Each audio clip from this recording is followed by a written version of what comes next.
What's the most disturbing secret you discovered about your spouse? My husband and I have been dating since I was 19 and he was 22. We've been married for 6 years now. We have 2 kids and I'm 6 months pregnant with our third. 2 years ago I found out my dad has stage 3 colon cancer. My dad is my only parent as my mom passed away when I was 12. He's my favorite human and life without him doesn't seem as colorful. His laugh is contagious and he gives these big bear hugs that seem to make all of your broken pieces feel like they're perfectly in place again. Whenever I've had a hard day he doesn't poke and prod and just lets me vent and listens. About 5 months ago we discovered the treatments aren't working for him and in direct quote from the doctor he said months not years. Since then he's gotten progressively worse and now is losing memory. He looked at the dog he got for me on my 21st birthday and said, "Wow, that's a nice dog, where'd you get it?" My husband has been my absolute rock. He has been there for me, holding my hand and helping me through this. He's been so loving and attentive to both my kids, and I don't get me wrong, I am a mother first always. I don't allow myself to wallow. My kids are still loved, cared for, played with, and I haven't let my load slack around the house. Once my dad got his updated prognosis, my husband encouraged me to quit my job. About a month later we discovered we were pregnant again and I still hadn't let go of my job. I kept holding out for some reason. After finding out I was pregnant again he assured me it was still okay to quit my job, that honestly it would save us a small fortune on daycare costs anyways.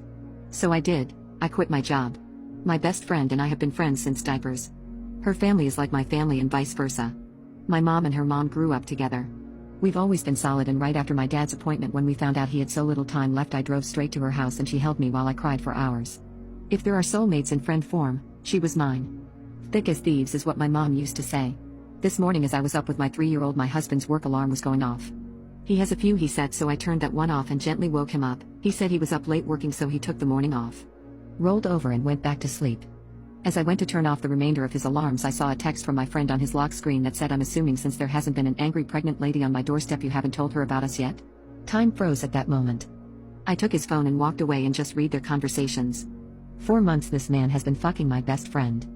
4 months these people have been lying to my face. And I know what you're going to say, you should have seen the warning signs. But I've been clutching this phone in my hand for 2 hours and nothing.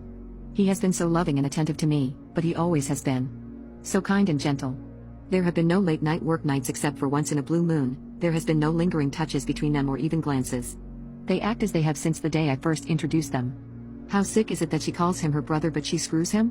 I know so many people get a moment of clarity in situations like this, but I have none. Aside from being sad about my dad, I haven't changed. I'm still a loving wife and mother. I still doted on him and my children. I talk to him about how he is doing and how his day is every freaking day. I haven't allowed the ground to swallow me whole. I know what I have to do now, but I just don't want to. I'm about to lose my family and my support system in one blow. I'll confront him tomorrow. Today? Today I just need this last 24 hours of peace. As for her? I won't give her the satisfaction of a response. I don't care why she did it. She did it and it's done. I was always the friend who cleaned up her messes. After today I will cut her out of my life like she never mattered at all. This has to be the hardest storm I'll ever weather, but damn it I know it'll sail through it. If not for me, for my children.